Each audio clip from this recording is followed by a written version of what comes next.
Greetings, bears. Fellow bears, dub bears. Welcome to Black Bear News, where everything is connected. Please remember to like the video and make sure you're still subscribed. You know the deal. Yeah.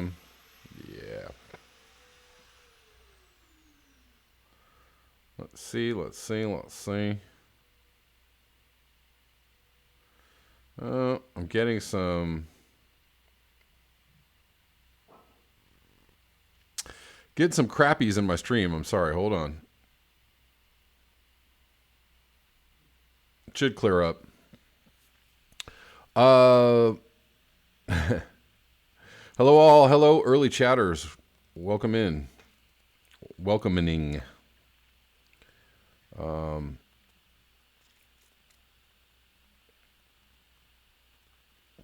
Yeah, welcome to at least one place where you can have some kind of social gathering, even if we are all very distant, as prescribed by safety. Everybody's here. Russ, Rich, Raza, Poppy, TCR, Cindy, hello, Boiled Rope, Lampposts, epic times. Totally epic, the epic times. Scott, Jazz, Caleb, Clay. What to do? So yeah, let's get into some things. You hear my puppy? Yeah. She's crying. She's out there. She wants to go out of the gate and run around the neighborhood. That's why she's crying.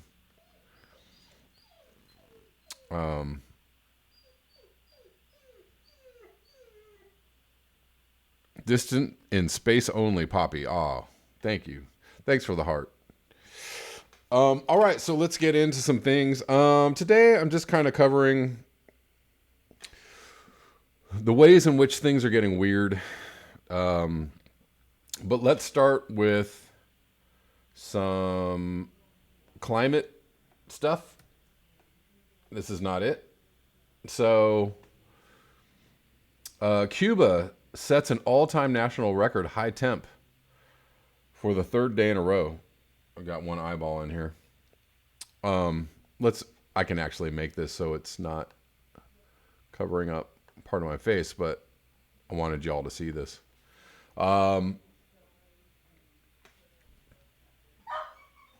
So yeah, they reached almost 40 C. Youch.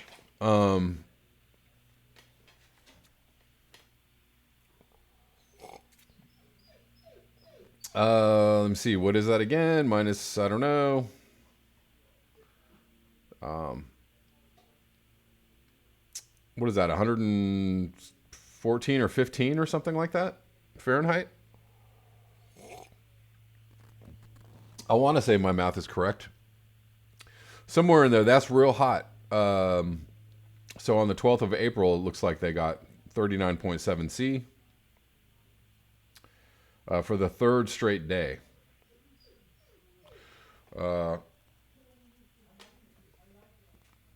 That is crazy. So now, starting to get into some high temp records in the spring. Already starting up. Is this getting weird? Yeah, exactly, Raza. Poppy Davis says 104. Is that... Did I mess my... Oh, you're right. 104. I was adding an extra 10 in there. Sorry. So yeah, very hot. Getting high spring temps. Also in Mexico. Oh, that's where I was transposing this temperature onto this other post. Meanwhile, the Gulf of Mexico and surrounding land areas continues to roast in unprecedented heat. On Friday, the state of Yucatan, Mexico, tied its all-time high with 113 Fahrenheit in Motul. On Sunday, Miami had its warmest April low on record, a ridiculous 81 Fahrenheit. If you've ever been in Miami when it's really humid, and it's always really humid generally in Miami, and it's 80 degrees, well, imagine that as the low temperature. Just brutal. So is this what we would see from a general, generally we've been rising in temperature, right, along this trend line. I'll go this way. Right, the graph in all the temperature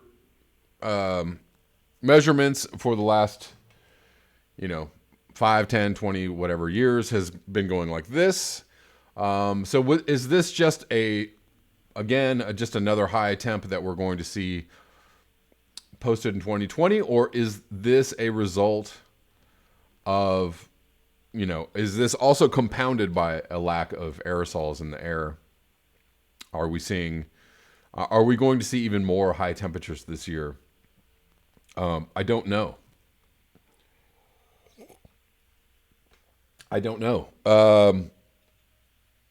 Your guess is as good as mine. We are going to find out.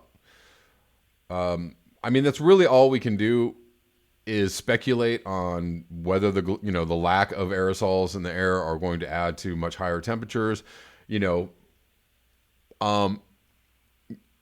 It's a good guess that we will see higher temperatures, and how those high temperatures are going to be distributed over the globe, right? Kind of in some places we're seeing also the Arctic is hot, so that's causing a bit of a polar vortex. So some places are getting low temperatures.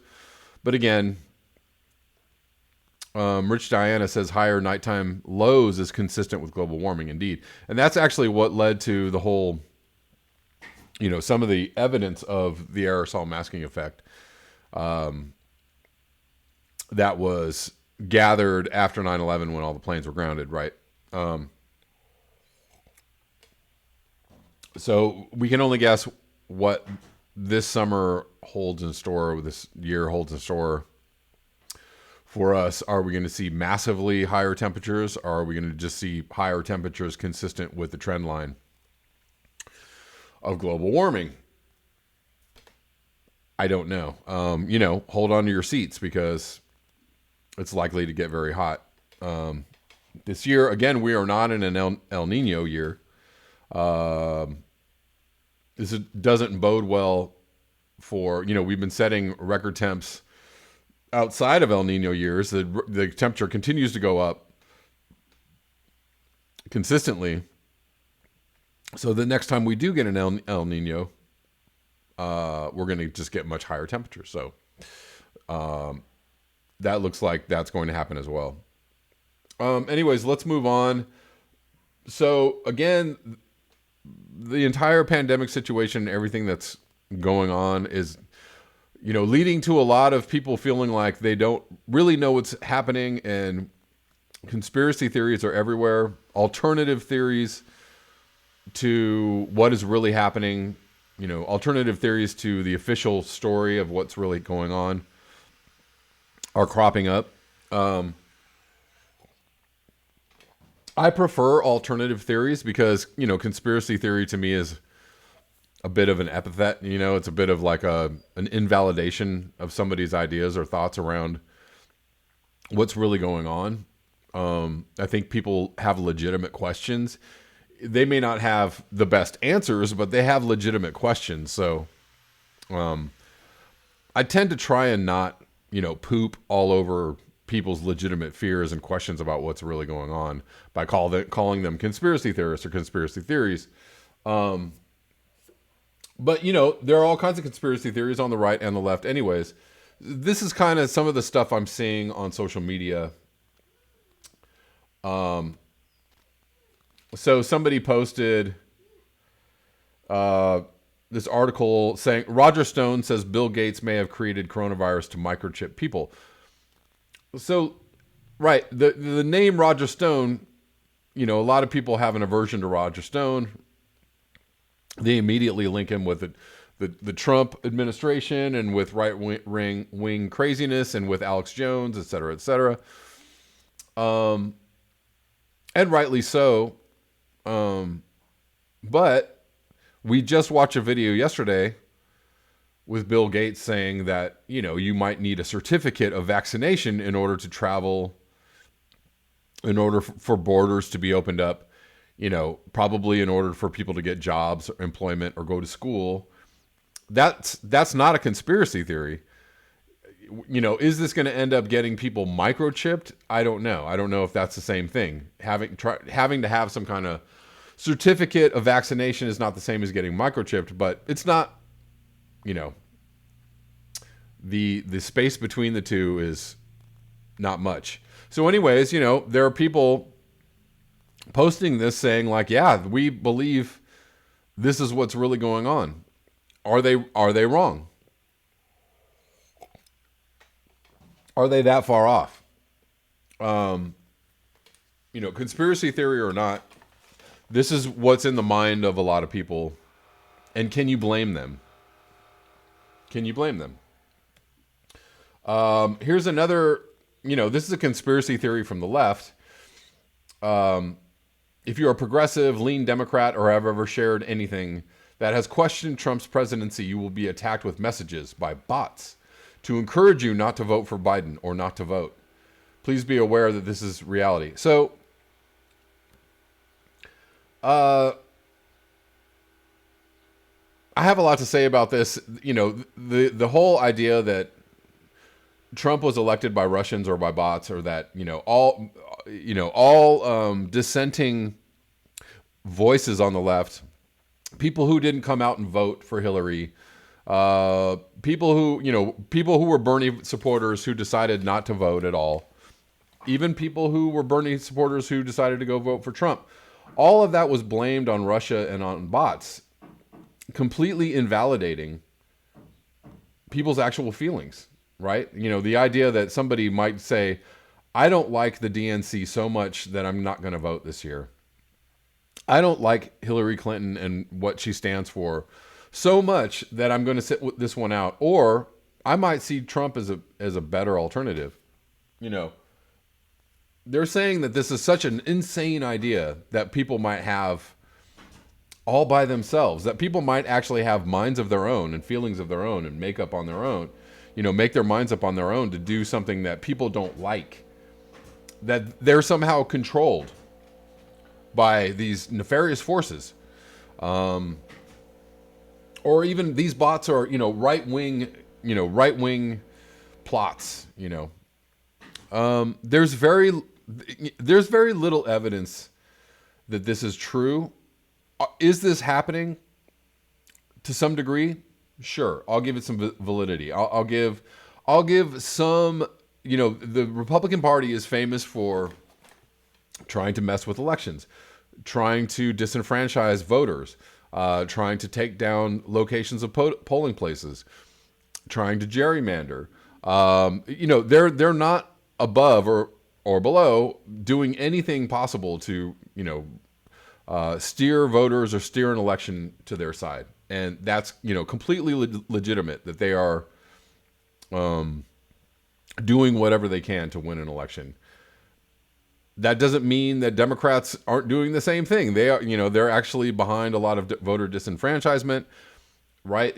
Wisconsin just had a primary, and the entire left was trying to blame this ruling, the judges, the Supreme Court overrule. They were trying to say all of this was Republican disenfranchisement. However, Joe Biden and the DNC were urging people to go out and vote. And they urged them to go out and vote in the previous primary as well, disregarding people's health concerns. So to blame it all on Republicans is a little bit ridiculous.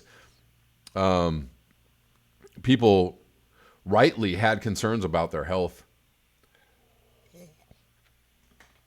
and rightly had concerns about the legitimacy of holding a primary in the middle of this pandemic when everything else has been canceled. But hey, go out and vote because democracy.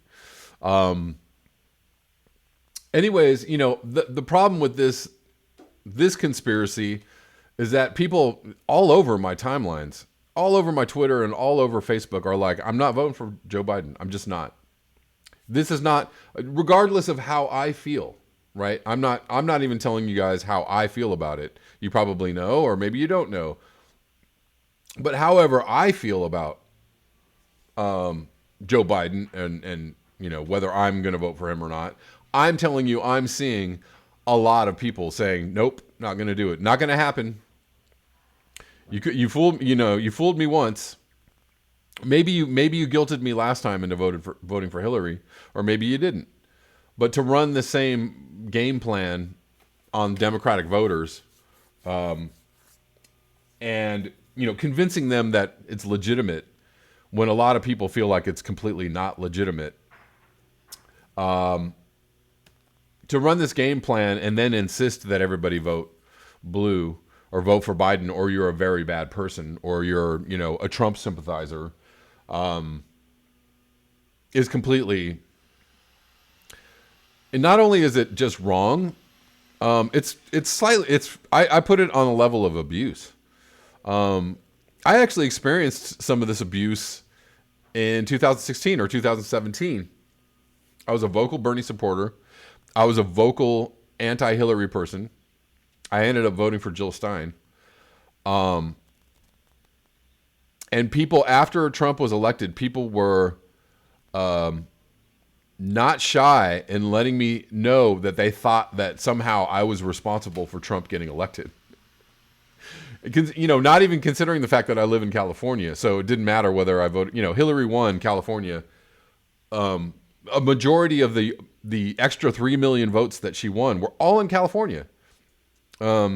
That's a fact, right? So she won California super, overwhelmingly by millions and millions and millions of votes. Won California. So, my lack of a vote didn't really count for much. My vote for Jill Stein was, I agreed with the Green Party's platform much more than the DNC's platform or Hillary Clinton's platform. So I was voting my conscience. I was voting for my morals, where somebody who lined up with my moral belief system. And there's absolutely nothing wrong with that. But people were so incensed at me, that, they were trying to jump all over me. Like every single Facebook post, this was mostly on Facebook, where, I don't know. I'm kind of done with talking politics on Facebook because people are just super brainwashed, and lots of low information people on Facebook. But anyways, I would post something on Facebook and people would just jump all over me as if I was like a Trump supporter or some kind of like wild white supremacist. I was like, you don't even know, you're just, you're completely wrong about who I am. If you actually, took time to read my posts or took time to understand who I was as a person and where I came from, politically and where I sit on the spectrum as far as my belief system. But, no, they were just like, everybody decided like, I was responsible for Trump. It was ridiculous. So again, this theory that, people who aren't going to come out and vote for Biden and who are done with the DNC and who are, going to try and strike out and maybe create a legitimate third party option or vote for Green Party, all these people not only, don't legitimately feel the way they feel, right? You're going to put out this idea that everybody feels this way because they're being influenced by Russians or bots. It's wild. That's a wild theory. Anyways, I expressed my displeasure with this theory to to this poster, who was a friend of mine, and it was fine. We had a debate, we had a discussion, and we talked about it actually afterwards. But there were a lot of people in this comment section going, "Yeah, screw these people with minds of their own. How dare they go against the DNC? How dare they not just blindly support, whatever. It must be the Russians. Can people please put this conspiracy theory to bed? It's really damaging because it's already been used against anybody who's anti-establishment. People like Tulsi Gabbard, people like Bernie Sanders. It's already been used. It's already they're already smearing. They've already smeared people. Anybody who's like, no, I don't agree with you. Anybody who's anti-establishment on any level, we're going to smear you as a Russian operative or a Russian bot. It's just super dangerous. Anyways, Osama, hi, it's your lovable Russian bot. Hello. Greetings, Osama. Yeah, Osama and I have been, secretly, secretly communicating with each other in Russian, which I'm sure we both don't know.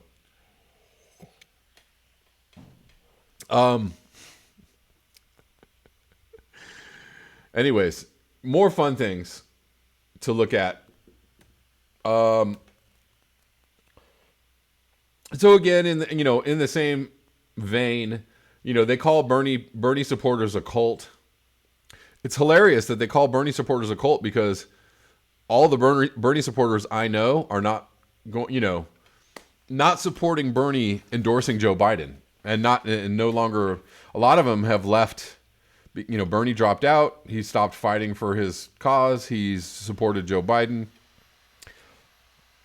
And everybody on my Twitter timeline who's a Bernie supporter are like, not doing it. So how is that a cult? If you're a cult, you would blindly follow your leader. So this idea that Bernie people are some kind of cult is so ridiculous. Schrodinger's Bernie Bros, a cult that follows Bernie no matter what, while simultaneously not voting for Biden, after Bernie endorses him. For everyone missing the point, my entire point is that Bernie supporters were never a cult. I'm attacking the logic that insists that we were. Somehow we're like Trump supporters. Bernie supporters are just like Trump supporters. We're going to, whatever he says, we're going to do it. Actually, not at all. The reality is not on any level because I literally, there's quite a few Bernie supporters I see that are like, okay, come on, we got to vote for Biden and we got to vote blue no matter who. I would say just a random stab at a percentage. The percentage of Bernie followers or Bernie supporters who are voting for Biden compared to the number of Bernie supporters who are not voting for Biden, I would say it would be the percentage or the differential would be like 10-1. So for, or 9-1. For every 9 people who are not supporting Biden, there's one who's like, oh yeah, we're going to vote blue no matter who. And maybe that's off a little. Maybe I'll say 8-2. Giving the Bernie supporters who are going Biden a little bit more leeway. There's quite a few I see with my own eyes, quite a few people who are done. So who are done with Biden, done with the DNC, done with the game, done with the neoliberal, mind fucking, and they're not going to do it anymore. So,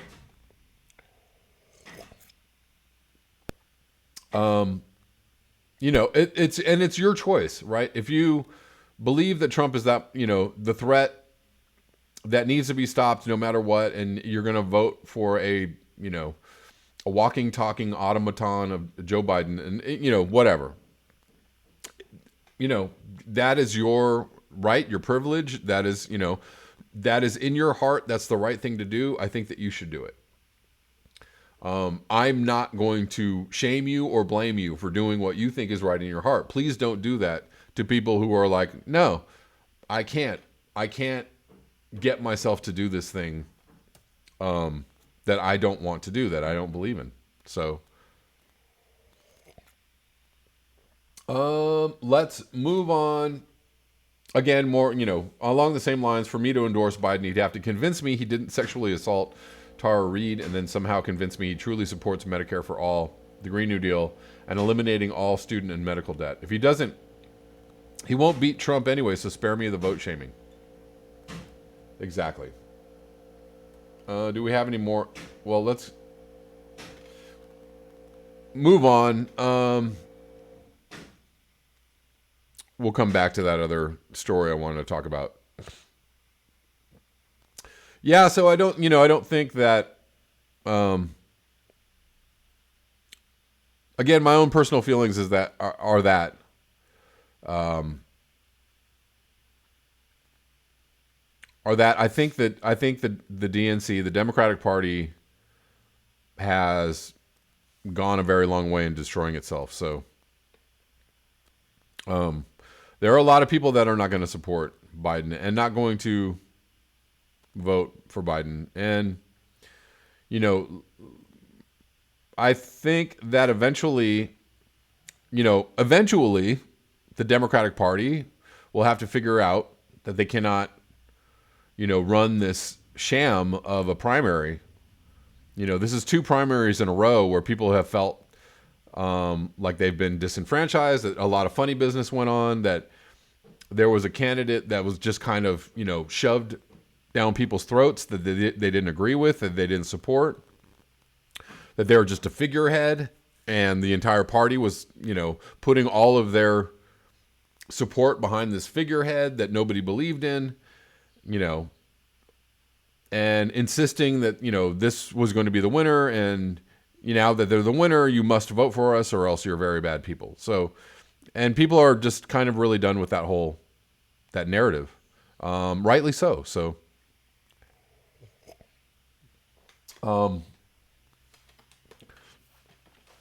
Caleb Rochester, Jimmy Dore always says that the biggest block is the no vote party since 1972, I think. And you're absolutely right. Oh, Osama, you do know Russian. My bad, dude. Or maybe you just have that translated. I don't know. Maybe that's just a random Russian words. What does that mean? Is what I'm trying to ask you. Yeah, the largest block of voters are, non-participants, and the independent people who identify as independent are a larger group than people who identify as Democrats or Republicans. You can look that up. So, if you had a third party that appealed to enough of those non-voters or independents, you could conceivably, make pretty large inroads. And the thing to do is to actually try and do that. See what happens. I mean, you have to eventually go against the idea that a third party or an independent just splits the votes and helps the other party. You have to just kind of say, well, I don't care. I don't care. If you're running a third party campaign that, is more on the right, say like Ross Perot probably split the vote in whenever 92 and helped Bill Clinton. That's true. And then Ralph probably took some of the vote when he ran. Much to everybody's dismay, but you kind of have to just say, so what?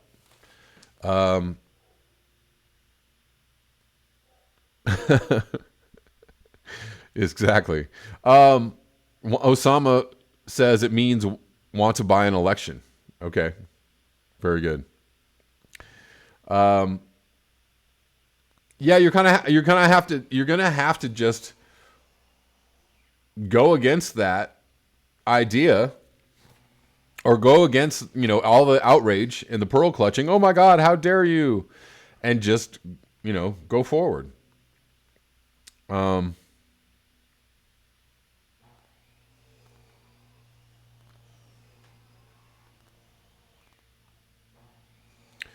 David Cardell says talking about this politician or that politician is addressing a symptom and ignoring the core disease. I agree. The core disease is, the corporate interest of the people who, financially support this or that candidate. That's the core disease. The core disease is, the corporate capture of our entire, government or election, and our elections, by the moneyed interests. That's the core problem. The core problem is that the people's interests cannot be addressed or, taken in as part of any party's platform, because that explicitly goes against the interests of the corporations who want to, keep people disenfranchised, keep them slaving at the wheel for these corporations, keep them barely functioning, barely alive, give them, consumer distractions, but not much else. Matt Angiano says, what's the point of voting if I can't vote for who I want? Indeed. We need to find a way to support a third party. Indeed. Or a fourth party, or a fifth party. Look, if a libertarian agenda appeals to you, then vote for that party. If a green party agenda appeals to you, vote for that party. Support that party. That's completely your right.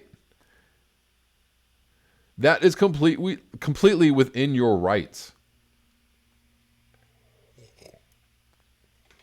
And if you're hurting another party by doing so, well then, too bad for that party. Maybe that party should adopt some of the platforms and some of the viewpoints that you agree with and vote for with your vote.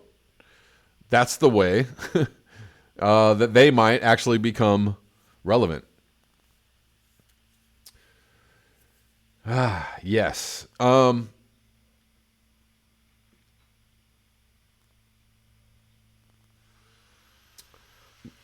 Yeah, well, so let's continue. Let's continue on the weirdness that is our today. I believe this happened yesterday. And this should have people very concerned. Authority vis-a-vis governors. Just to be very specific. For instance, if a governor issued a stay-at-home order. When you say my authority, the president's authority, not mine, because it's not me. This is when somebody's the president of the United States, the authority is total. And that's the way it's got to be. Your authority is total. It's total. And the governors know that. So if the governors know that. Now you have a couple of bands of excuse me. You have a couple. Could you rescind that order? You have a couple of bands of Democrat governors, but they will agree to it. They will agree to it. But the authority of the President of the United States having to do with the subject we're talking about is total. Clarify your understanding of your authority vis-a-vis. Yeah, so that actually was pretty concerning to a lot of people, right? No representation. Trump's press conference was fucking hilarious. Yeah, I mean they're getting pretty wild. I mean, they're already very wild, but it just gets weirder and weirder. Yeah, so a lot of people were concerned about that viewpoint from Trump, that his authority was total. However, he may not be far off the mark, because boiled rope lamppost, a Supreme Court issue. Sure. However, the office of the presidency has been vested more and more power over the last,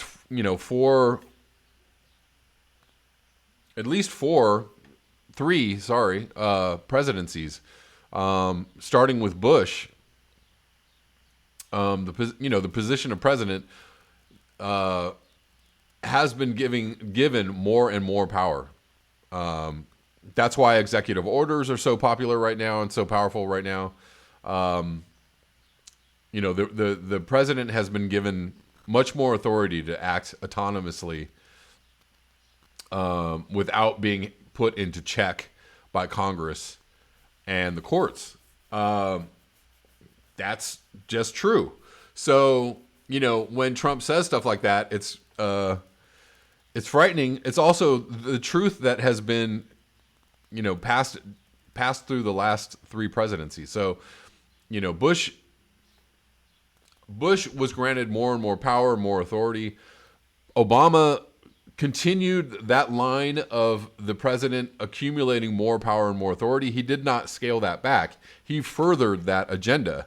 And now Trump is in office, and Trump actually has, much more power as a president than past presidents have had.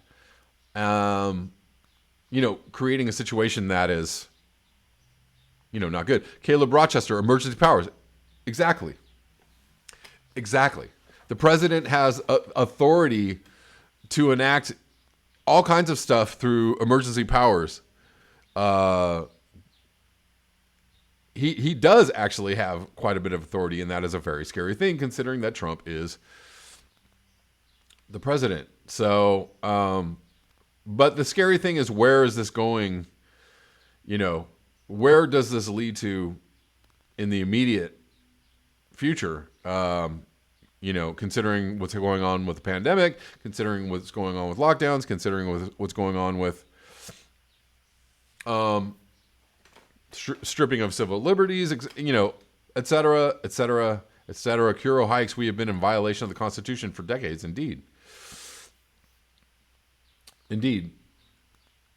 Boiled robe lamppost. What's that about? Tell me more, because I don't know what that's about. Gene, exactly. So Gene says, because we keep giving the president more and more power. Democrats and Republicans. Exactly. The Democrats have given Trump, they've re-upped on Trump's power, executive powers. Yeah. They've re-upped the Patriot Act. They've re-upped NSA spying powers. They've re-upped the NDAA. They keep re-upping Trump's power while saying, "Oh my God, he's a madman and he's illegitimate," but we just keep on giving him the same power. So I don't know. I don't know who is resisting Trump having absolute total authority. I don't know who is resisting that. So that should be very frightening to people. Sorry if the vid is choppy, guys. I don't know really what's going on. Just general stream problems. Let me see.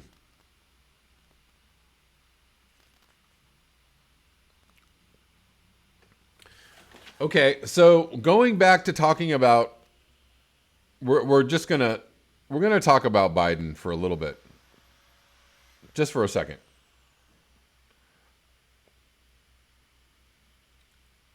The entire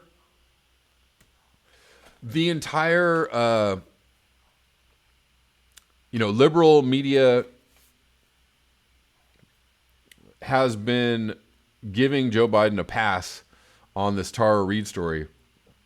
A lot of centrist Democrats and people who are on the corporate Democrat side have been making excuses for Joe Biden, saying that Tara Reade is lying and running this whole thing on her. Here's the thing. Before I show this, I think that when women have a complaint against a powerful man or any man whatsoever, that they should be listened to, they should be heard, they should be taken seriously. This is the message of the Me Too movement. This is the message of Believe Women. I agree with that. I also think that it should be, the complaint should be heard, and the evidence should be looked at. And we have a whole lot of people. Sorry for the stream, guys.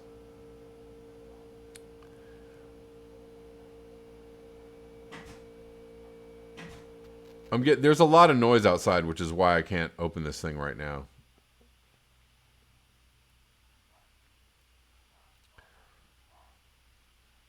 Hold on one second.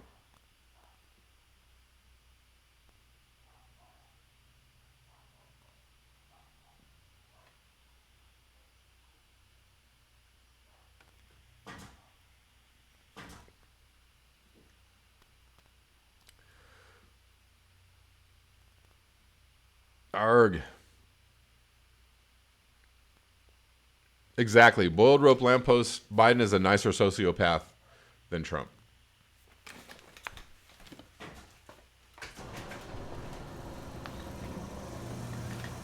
Sorry. Let me. I gotta fix this because I don't want to. I don't want to stop the stream, and I can't really do anything else besides the door. So, let's see. Let's see if I get some of this back. Okay.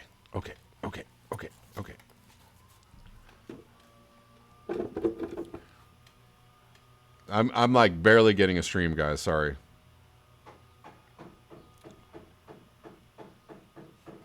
Come on, man.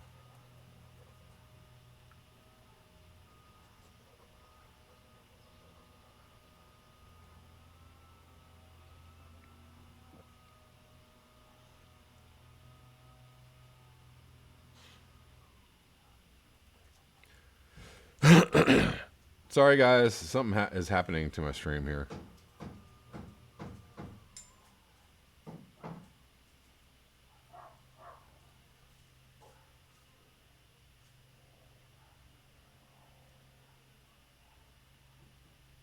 Hold on.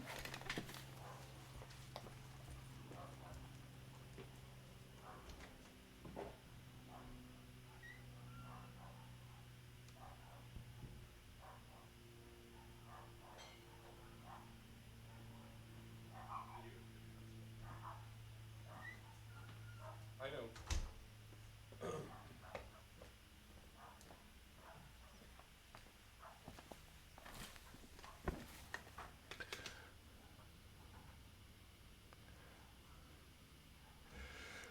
Oh, sorry guys. I don't know what is going on, but I'm getting like very little Wi-Fi for some reason. So hopefully it'll come back. I just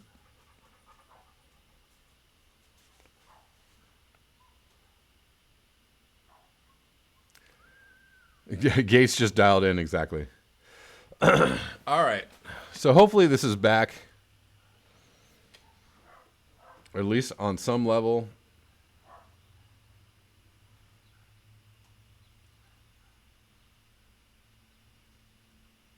Keith Hayes says, if you don't think the deep state does not cause technical issues, then you're not paranoid.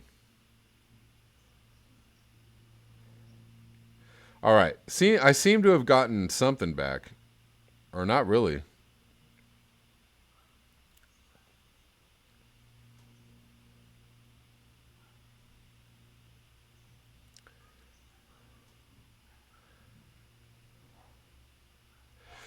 Oh, geez. All right, guys. So, you know what? I don't know. This is like getting really... Okay. I think that I've gotten this back. It just took a really, really long time. I don't know why. Okay. So, my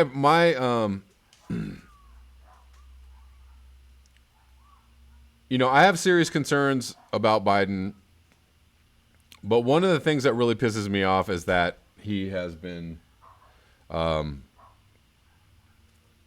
accused of, you know, improperly touching this person, you know, literally assaulting her, and the entire like establishment apparatus is, you know, making excuses for him, and this is not okay. This is absolutely not okay.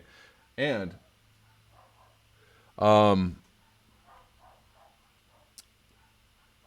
this has been This video has been going around for quite a while. And this was something that they, a lot of people who were covering like Pizzagate were talking about this. And so my problem is that the story actually lines up with the fact that he's had several other women say, look, this guy is inappropriate. This guy touches me inappropriately. And other people are like, this guy is super, super, super handsy and, violates people's space all the time. But this is a disgusting, like, if you can't see with your own eyes what a creep this dude is, I'm going to play this so you can see it.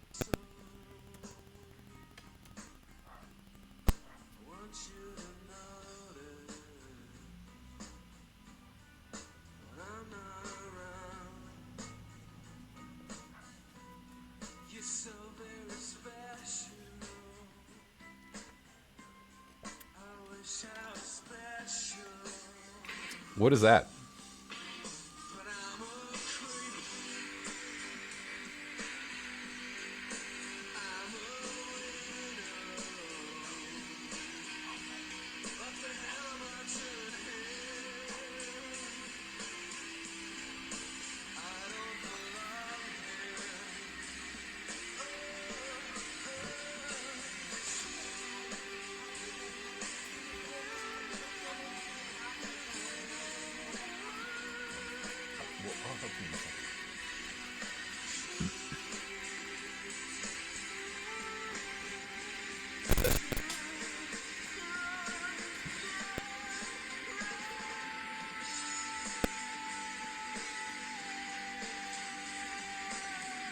This is funny. Jeff Sessions, he's like, get out of here.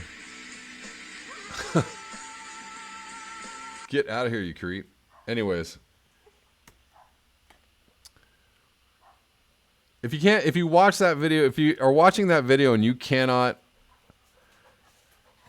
like see how inappropriate that is. Yeah, I know that they are. Slap happy, I know.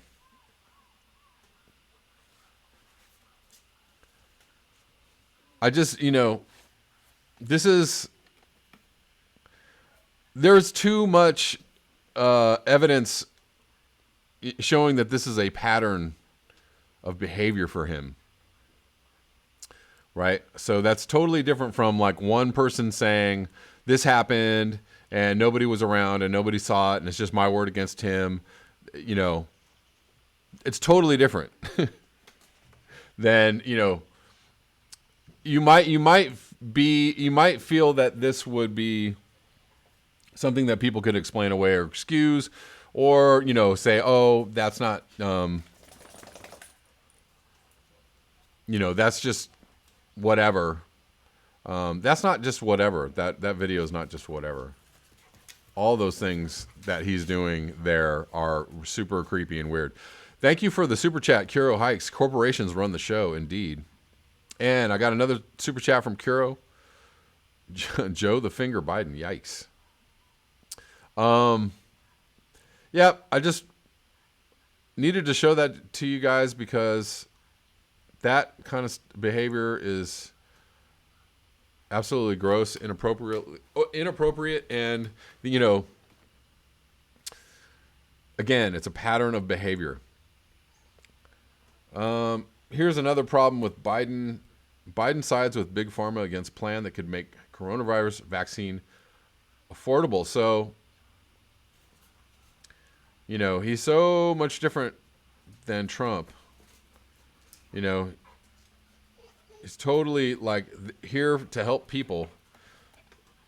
The pharmaceutical lobby scored a major win earlier this month when it stopped House Democrats from adding language to the emergency coronavirus funding bill that would have pressured drug companies to make coronavirus vaccines affordable. Instead, the industry secured language in the bill that prevents the government from taking any action to address vaccine prices that could delay their development. I actually wish that song wasn't playing during that video. I just realized. Anyways, there are, however, existing executive powers that could be used to keep coronavirus vaccines prices low. Executive powers.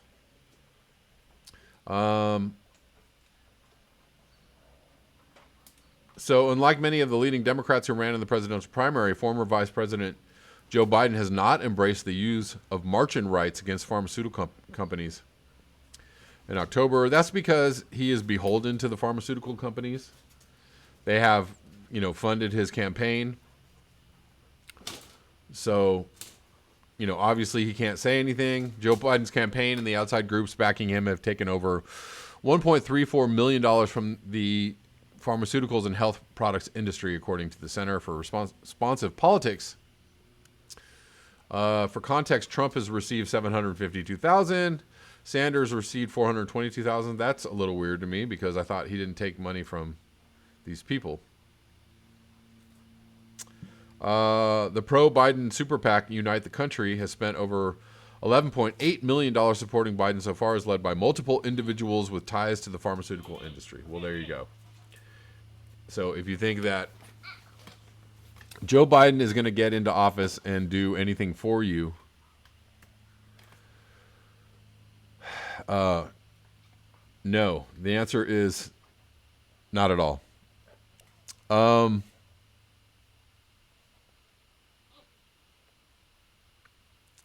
Caleb Rochester says there's a picture of him holding baby by the crotch. The best one. Ooh.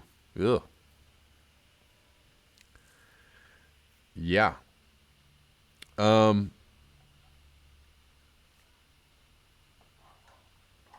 Anyways, Biden is problematic on many, many levels. I'm gonna leave you guys with a little bit of good news. For all the problems, the issues with the primaries being held in Wisconsin, it looks like there was a large progressive turnout.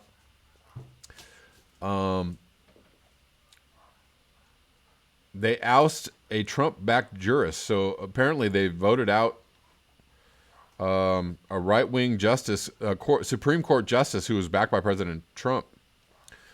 They passed school funding referendums and elected progressives to local posts across the state.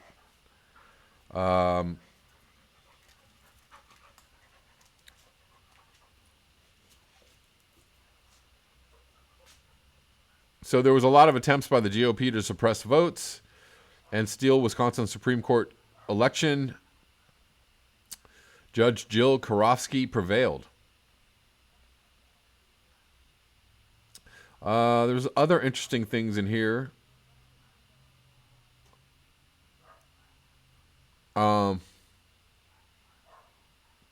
Yeah, so in Milwaukee, the state's largest city, the number of polling places was cut from 180 to 5. To 5. That's crazy. The second was that because so many people had requested absentee ballots, 1.3 million local election administrators were overwhelmed and needed more time to process the request. Did anybody see that they found a bunch of ballots like left in a cart somewhere? Like they just, look at there's all these ballots. Whoops. If you remember, that happened in California during the 2016 primary between Hillary Clinton and Bernie Sanders. There were a bunch of ballots just like left in warehouses and places, and they kept discovering them. We found all these ballots. Whoops.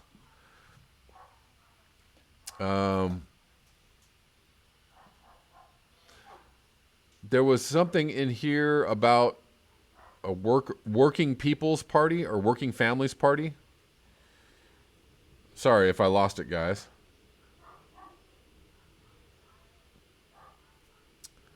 I don't know if this is a new progressive party or not, but I have interest in this working families party. Sorry, I totally lost the place where I saw that. Here we go.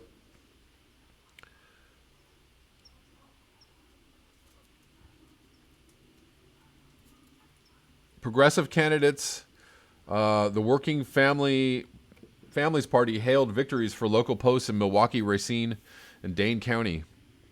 The Working Families Party acknowledged that the fight over voter suppression was far from over, as did Democratic Party Chair Wickler. So I don't know if this is a separate party or a party that backs Democratic candidates.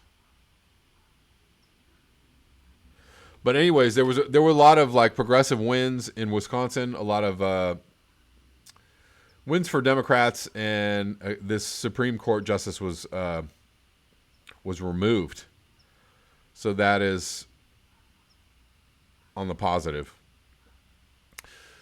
Anyways, guys, just want to leave you with that. Thank you for riding out the show through all the technical difficulties. I appreciate it. I'm sorry I don't know what's going on there.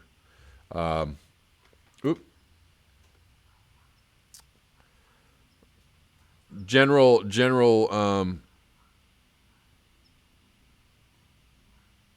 ridiculousness, but for some reason my stream today is just not working very well. It's been better as of late, but for whatever reason, or maybe we can guess what some of the reasons are, but the stream got a little bit wacky today. No representation. Yes, Tim Canova ballots were taken in a truck, never to be seen again in Florida. Yes. You know, Democrats are the reports of Democrats actually, you know, funny business happening in Democratic primaries is also well documented. So it's not just Republicans. You know, eating a big bowl of corruption for breakfast.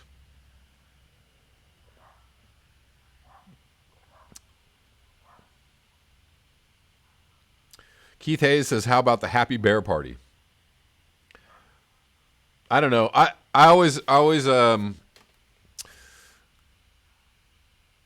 of toyed with the idea of having a black bear party, like political party. It just sounds really like scary and mean. Black bear party, like everybody's, you know, wearing black face masks. And literally just like being really scary. But the platform of the Black Bear Party is completely like peaceful and loving and all about nature, really. But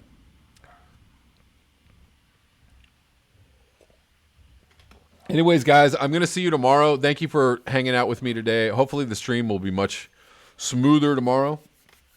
Thank you for your eyes, your ears, and your conscience. Until next time, peace.